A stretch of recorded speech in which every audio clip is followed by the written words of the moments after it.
अस्सलाम वालेकुम। नेक्स्ट है हमारे पास ट्रिगर्स। ट्रिगर्स क्या होते हैं डेटाबेस में? डेफिनेशन देख लेते हैं। Trigger is a set of instructions that automatically gets executed in response to a specific event on a particular table और व्यू.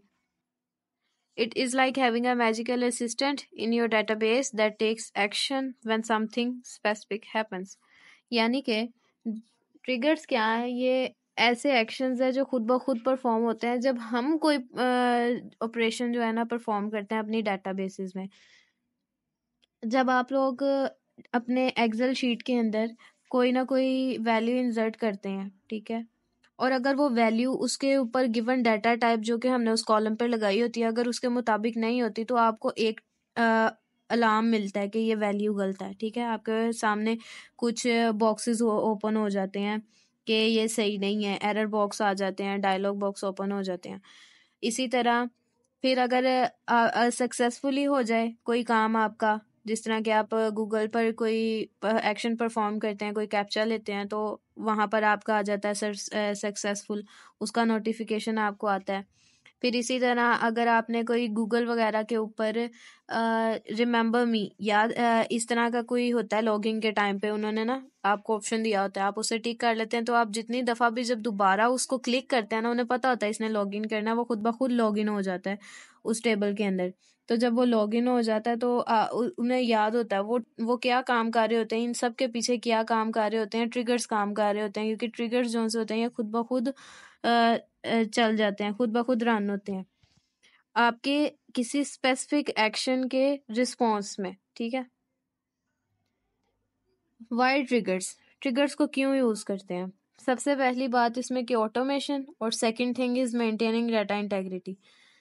ऑटोमेशन क्या है कि ट्रिगर्स ऑटोमेट टास्क, यानी कि खुद ब खुद हो जाते हैं। जैसे मैंने अभी कहा कि जब आप उसे पेज को ओपन करते हैं तो वो खुद ब खुद लॉग इन हो जाता है, saving you from manually executing action. अब आप तो नहीं ना उसके अंदर अपना कोई कोड टाइप करते या कुछ, वो खुद ब खुद ही उसमें कोड डालता है और आपके पेज को लॉग इन कर देता है। फिर आता है maintaining data integrity. They help maintain the integrity of your data by enforcing rules और कंस्ट्रेंट्स, यानी कि रूल्स और कंस्ट्रेंट्स के मुताबिक फिर ये काम होता है। ठीक है, इसमें कोई भी वो जिसे कहते हैं ना अनऑथराइज एक्सेस से भी बचा लेता है, और रूल्स और रेगुलेशन के साथ साथ ही ना काम चलाता है, बजाय इसके कि उसके ऊपर कोई एरर आए।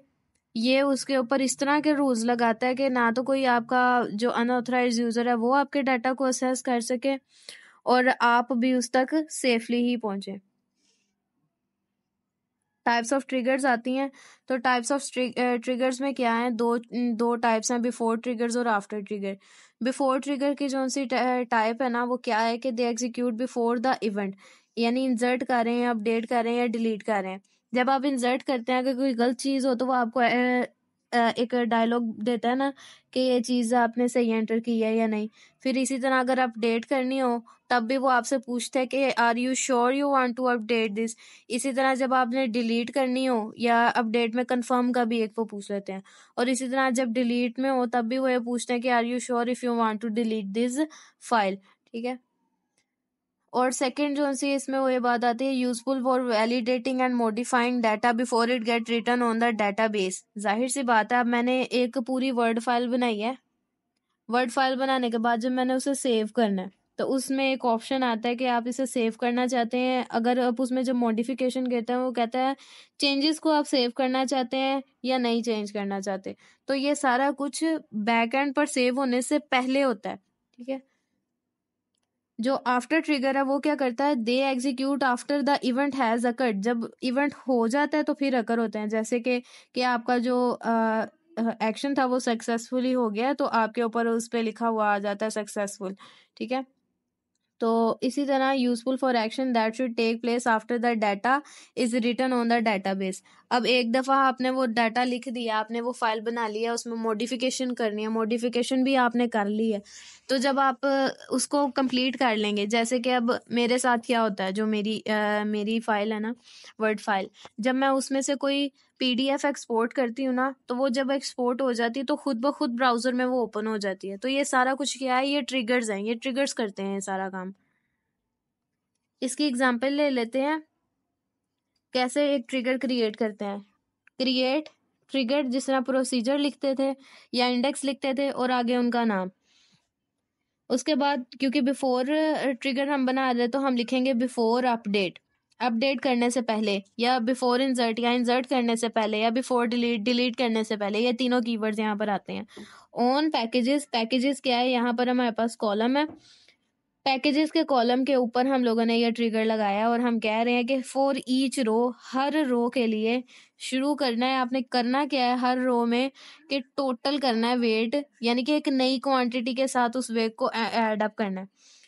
इसी तरह सेकंड ट्रिगर जो हमने बनाया आफ्टर अपडेट ट्रिगर का, उसमें भी ऐसी है, क्रिएट ट्रिगर, ट्रिगर का नाम, after update, after delete, after insertion, on package, package के कॉलम पर, for each row, begin, additional action can be perform here, यानी कि आप कोई नोटिफिकेशन दे सकते हैं, आप कोई अपडेट दे सकते हैं, ठीक है। वैसे ही जैसे कि मैंने कहा कि सक्सेसफुल का नोटिफिकेशन आ जाता है या इस तरह से।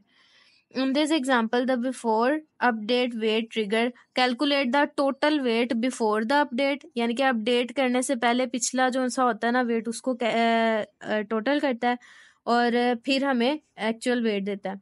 While the after update जो वेट ट्रिगर है वो क्या करता है, allows for additional action, वो additional action परफॉर्म करता है, यानी सेंड नोटिफिकेशन कोई लाजमी तो नहीं ना कि आपको नोटिफिकेशन हमेशा सेंड किया जाए, तो इसलिए ये जो चीज़ है ये एडिशनल एक्शन के लिए कही जाती है। तो ये थे हमारे ट्रिगर्स।